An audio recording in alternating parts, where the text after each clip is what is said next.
ಸ್ಪರ್ಧಾವಿನಯ educator ತರಗತಿಗೆ ಸ್ವಾಗತ.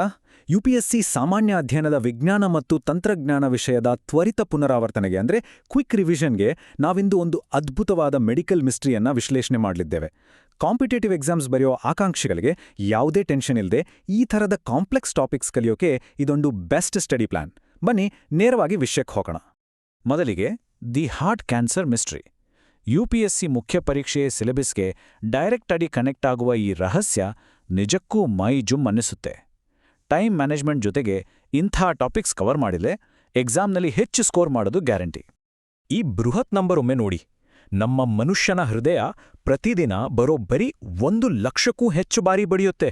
ಹೌದು, 1,00,000. ಅಷ್ಟು ಬಾರಿ ಬಡಿದು ದೇಹದ ಮೂಲೆ ಮೂಲೆಗೂ ರಕ್ತ ಪಂಪ್ ಮಾಡುತ್ತೆ. ರಿವಿಷನ್ ಮಾಡ್ಕೋಬೇಕಾದ್ರೆ ಈ ಬೇಸಿಕ್ ಫ್ಯಾಕ್ಟ್ನ ಮರಿಬೇಡಿ, ಓಕೆನಾ? ಮತ್ತು ಇದೇ ನಮ್ಮ ಅಸಲಿ ಪ್ರಶ್ನೆಗೆ ದಾರಿ ಮಾಡಿಕೊಡೋದು. ಕ್ಯಾನ್ಸರ್ ಕೋಶಗಳು ರಕ್ತದ ಮೂಲಕ ನಮ್ಮ ದೇಹದಾದ್ಯಂತ ಓಡಾಡ್ತಾನೆ ಇರ್ತವೆ. ಆದರೆ ಅದೇ ರಕ್ತವನ್ನು ಪಂಪ್ ಮಾಡೋ ನಮ್ಮ ಹೃದಯಕ್ಕೆ ಕ್ಯಾನ್ಸರ್ ಅಥವಾ ಟ್ಯೂಮರ್ ಬರೋದು ತೀರಾ ಅಪರೂಪ. ಯಾಕೆ ಹೀಗೆ? ದಶಕಗಳಿಂದ ವಿಜ್ಞಾನಿಗಳ ತಲೆ ಕೆಡಿಸಿದ ಪ್ರಶ್ನೆ ಇದು. ಸ್ವಲ್ಪ ಯೋಚನೆ ಮಾಡಿ.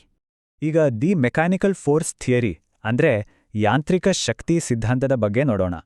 ಹಳೆ ಥಿಯರಿಗಳೆಲ್ಲ ಯಾಕೆ ವರ್ಕ್ ಆಗಲಿಲ್ಲ ಅಂತ ಇದು ನಮಗೆ ಅರ್ಥ ಮಾಡಿಸ್ತದೆ. ಇಲ್ಲೊಂದು ಇಂಟ್ರೆಸ್ಟಿಂಗ್ ವಿಷಯ ಇದೆ ನೋಡಿ. ಇಷ್ಟು ವರ್ಷ ವಿಜ್ಞಾನಿಗಳು ಬರೀ ಜೆನೆಟಿಕ್ಸ್, ಇಮ್ಯೂನ್ ಸಿಸ್ಟಮ್ ಕಣ್ಗಾವಲು ಮತ್ತೆ ಸೆಲ್ ಬಯಾಲಜಿ ಬಗ್ಗೆ ಮಾತ್ರ ಯೋಚನೆ ಮಾಡ್ತಿದ್ರು.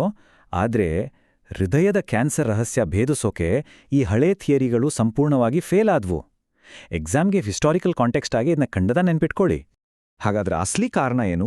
ಇಂದಿನ ದಿ ಹಿಂದೂ ನ್ಯೂಸ್ ಪೇಪರ್ನ 15ನೇ ಪುಟದಲ್ಲಿರೋ ಒಂದು ಕೀ ಪಾಯಿಂಟ್ ನಾವಿಲ್ಲಿ ಗಮನಿಸಬೇಕು. ನಮ್ಮ ಪ್ರತಿ ಹೃದಯ ಬಡಿತದಲ್ಲೂ ಒಂದು ಭೌತಿಕ ಶಕ್ತಿ ಅಂದರೆ ಮೆಕ್ಯಾನಿಕಲ್ ಕಂಪ್ರೆಸಿವ್ ಫೋರ್ಸ್ ಇರುತ್ತೆ. ಈ ನಿರಂತರ ಬಡಿತ ಕ್ಯಾನ್ಸರ್ ಕೋಶಗಳು ಬೆಳೆಯೋದಕ್ಕೆ ಬಿಡೋದೇ ಇಲ್ಲ. ಅವಕ್ಕೆ ಅಲ್ಲಿ ಉಸಿರುಗಟ್ಟಿದಾಗೆ ಆಗುತ್ತೆ. ಎಡಿಟೋರಿಯಲ್ ಓದುವಾಗ ಈ ಥರ ಸಿಂಪಲ್ ಆಗಿ ಪಾಯಿಂಟ್ಸ್ ಮಾಡ್ಕೊಂಡ್ರೆ ರಿವಿಷನ್ ಬಹಳ ಈಸಿ ಆಗುತ್ತೆ. ಇದಕ್ಕೊಂದು ರಿಯಲ್ ವರ್ಲ್ಡ್ ಎಕ್ಸಾಂಪಲ್ ಕೊಡ್ತೀನಿ ಕೇಳಿ. ಇಟ್ಲಿಯ ವಿಜ್ಞಾನಿ ಡಾಕ್ಟರ್ ಗ್ಯೂಲಿಯೋ ಸ್ಯೂಸಿ ಒಂದು ಮುಖ್ಯವಾದ ವಿಷಯ ಹೇಳ್ತಾರೆ. ಆರ್ಟಿಫಿಷಿಯಲ್ ಹಾರ್ಟ್ ಅಸಿಸ್ಟ್ ಡಿವೈಸ್ ಹಾಕ್ಸ್ಕೊಂಡ ರೋಗಿಗಳಲ್ಲಿ ಹೃದಯದ ಕೋಶಗಳು ಮತ್ತೆ ಡಿವೈಡ್ ಆಗಕ್ಕೆ ಶುರುವಾಯಿತು. ಅಂದ್ರೆ ಹೃದಯಕ್ಕೆ ಆ ನ್ಯಾಚುರಲ್ ಬಡಿತದ ಲೋಡ್ ಇಲ್ಲಿದ್ದಾಗ ಸೆಲ್ಸ್ ಬಿಹೇವಿಯರ್ ಕಂಪ್ಲೀಟಾಗಿ ಚೇಂಜ್ ಆಗುತ್ತೆ ಅಂತ ಇದು ಪ್ರೂವ್ ಮಾಡ್ತು. ಈಗ ದ ಸರ್ಜಿಕಲ್ ಮೌಸ್ ಎಕ್ಸ್ಪೆರಿಮೆಂಟ್, ಈ ಹೈಪೋಥಿಸಿಸ್ನ ಲ್ಯಾಬ್ನಲ್ಲಿ ಹೇಗೆ ಟೆಸ್ಟ್ ಮಾಡಿದ್ರು ಅಂತ ನೋಡೋಣ. ಎಕ್ಸಾಮ್ಸ್ಗೆ ಕೇಸ್ ಸ್ಟಡೀಸ್ ಅರ್ಥ ಮಾಡ್ಕೊಳ್ಳೋಕೆ ಇದು ಬೆಸ್ಟ್ ಮೆಥಡ್. ಕ್ವಿಕ್ ರಿವಿಷನ್ಗೆ ಈ ಕಂಪ್ಯಾರಿಸನ್ ಟೇಬಲ್ ತುಂಬಾ ಹೆಲ್ಪ್ ಆಗತ್ತೆ. ಗಮನವಿಟ್ಟು ಕೇಳಿ. ಒಂದು ಕಡೆ ನಾರ್ಮಲ್ ಆಗಿ ಬಡಿಯೋ ಹೃದಯ, ಇದು ರಕ್ತ ಪಂಪ್ ಮಾಡುತ್ತೆ, ಮೆಕ್ಯಾನಿಕಲ್ ಲೋಡ್ ಅನುಭವಿಸುತ್ತೆ, ಇಲ್ಲಿ ಯಾವುದೇ ಟ್ಯೂಮರ್ಸ್ ಬರಲಿಲ್ಲ. ಇನ್ನೊಂದು ಕಡೆ ಶಸ್ತ್ರಚಿಕಿತ್ಸೆ ಮಾಡಿ ಸೇರಿಸಿದ ಎರಡನೇ ಹೃದಯ, ಇದು ಬರೀ ಬಡಿತಿತ್ತು ಆದರೆ ರಕ್ತ ಪಂಪ್ ಮಾಡ್ತಿರ್ಲಿಲ್ಲ. ಅಲ್ಲಿ ಯಾವುದೇ ಮೆಕ್ಯಾನಿಕಲ್ ಲೋಡ್ ಇಲ್ಲದ ಕಾರಣ ಕ್ಯಾನ್ಸರ್ ಸಿಕ್ಕಾಪಟ್ಟೆ ಫಾಸ್ಟಾಗಿ ಬೆಳೆದ್ಬಿಡ್ತು. ಯಾಂತ್ರಿಕ ಶಕ್ತಿಯ ಪವರ್ ಏನು ಅಂತ ಇದು ಕ್ಲಿಯರಾಗಿ ತೋರಿಸುತ್ತೆ ಅಲ್ವಾ? ಒಂದು ರ್ಯಾಪಿಡ್ ಫೈರ್ ಫ್ಯಾಕ್ಟ್ ನೆನ್ಪಿಟ್ಕೊಳ್ಳಿ. ಲ್ಯಾಬ್ನಲ್ಲಿ ಬೆಳೆಸಿದ ಜೀವಕೋಶಗಳಲ್ಲೂ ಈ ಎಕ್ಸ್ಪೆರಿಮೆಂಟ್ ಮಾಡಿದ್ರು. ಸುಮ್ಮನೆ ರಿಲ್ಯಾಕ್ಸ್ ಆಗಿರೋ ಟಿಶ್ಯೂಗಳಿಗಿಂತ ಯಾಂತ್ರಿಕವಾಗಿ ಆಕ್ಟಿವ್ ಆಗಿರೋ ಟಿಶ್ಯೂಗಳು ಕ್ಯಾನ್ಸರನ್ನ ಭರ್ಜರಿಯಾಗಿ ತಡಿತವೆ ಅಂತ ಇದು ಪಕ್ಕ ಕನ್ಫರ್ಮ್ ಮಾಡ್ತು. ಬನ್ನಿ ಈಗ ಇನ್ಸೈಡ್ ದಿ ಸೆಲ್ ನ್ಯೂಕ್ಲಿಯಸ್, ಇಡೀ ಅಂಗದಿಂದ ನೇರವಾಗಿ ಸೆಲ್ ಒಳಗಡೆ ಮೈಕ್ರೋಸ್ಕೋಪಿಕ್ ಲೆವೆಲ್ನಲ್ಲಿ ಏನಾಗ್ತಿದೆ ಅಂತ ಝೂಮ್ ಇನ್ ಮಾಡಿ ನೋಡೋಣ. ಇಲ್ಲಿ ಆಕಾಂಕ್ಷಿಗಳಿಗೆ ಭಾಷಾ ಮತ್ತು ವಿಜ್ಞಾನ ವಿಭಾಗಗಳಲ್ಲಿ ಹೆಲ್ಪ್ ಆಗುವ ಒಂದು ಇಂಪಾರ್ಟೆಂಟ್ ಎಡಿಟೋರಿಯಲ್ ವೊಕ್ಯಾಬ್ಲರಿ ಇದೆ, ನೋಟ್ ಮಾಡ್ಕೊಳ್ಳಿ. ಅದೇ ಕ್ರೊಮ್ಯಾಟಿನ್. ಇದು ನಮ್ಮ ಸೆಲ್ ನ್ಯೂಕ್ಲಿಯಸ್ ಒಳಗಿರೋ ಡಿಎನ್ಎಯ ಪ್ಯಾಕ್ಡ್ ರೂಪ. ಇದು ಬಿಗಿಯಾಗಿ ಪ್ಯಾಕ್ ಆಗಿರ್ಬೋದು ಅಥವಾ ಓಪನ್ ಆಗಿರ್ಬೋದು. ಒಂದು ಜೀವಕೋಶ ಫಾಸ್ಟಾಗಿ ಬೆಳೆಯೋಕ್ ಬೇಕಾದ ಜೀನ್ಗಳನ್ನ ಎಷ್ಟು ಈಸಿಯಾಗಿ ಆಕ್ಸೆಸ್ ಮಾಡ್ಬೋದು ಅನ್ನೋದನ್ನ ಈ ಕ್ರೊಮ್ಯಾಟಿನ್ ಡಿಸೈಡ್ ಮಾಡುತ್ತೆ. ಇಲ್ಲಿ ನೋಡಿ, ಈ ಪ್ರಕ್ರಿಯೆ ಎಷ್ಟು ಅದ್ಭುತವಾಗಿದೆ ಅಂದ್ರೆ, ಮೊದಲು ಹೃದಯ ಸಂಕುಚಿತಗೊಳ್ಳುತ್ತೆ. ಆ ಕಂಪ್ರೆಸಿವ್ ಫೋರ್ಸನ್ನ ಸೈಟೋಸ್ಕೆಲಿಟನ್ ನ್ಯೂಕ್ಲಿಯಸ್ಗೆ ಟ್ರಾನ್ಸ್ಫರ್ ಮಾಡುತ್ತೆ.